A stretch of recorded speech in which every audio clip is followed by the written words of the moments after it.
בית מחסה לחמורים מוכים. איך החלטת להפוך למושיע חמורים? התחלתי להבין שהחיות האלה סובלות. התחלתי לראות אותם ברחובות, פצועים. התחלתי להביא כל פעם חמור פצוע וסוס פצוע, עד שזה הצטבר, והבנתי שהבעיה היא גדולה. ולכן הקמנו את עמותת פגסוס, שהיא עמותה להצלת חמורים וסוסים. כמה חמורים חילצת עד היום? עד היום חילצנו עשרות חמורים, כמעט כל 3 ימים יש חמור. יום אחד הודיעו לנו שיש חמור שהתעללו בו ותלשו לו את האוזניים.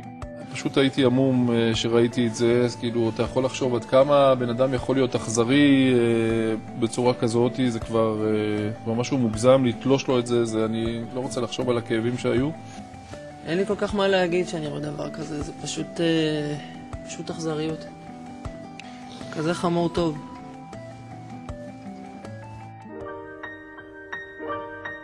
לא צריך להיות וטרינר בשביל לראות שהרגל של החמור הזה ממש פגועה. מה קרה פה? הוא כנראה נפגע באיזושהי תאונת דרכים מאוד חזקה.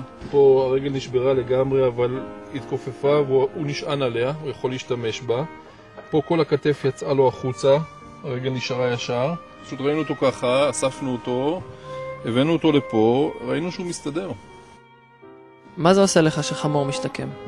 שחמור משתקם, זה האושר, זה הסיפוק, זה מה שנותן לנו להמשיך לקום ב-2-3 לפנות בוקר ולהמשיך להציל אותם. רואים את זה, החמור משתנה לגמרי והוא פשוט החמור נהיה מאושר. יש כל כך הרבה חמורים משוטטים, חמורים שמתעללים בהם ברגעים אלו אפילו. זה פשוט לא יאומן הכמות הזאת. הנה, יש לנו טלפון. בואו נראה. הלו?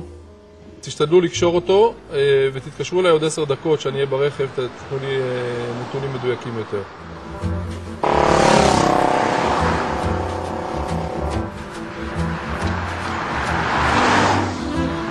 הנה החמור.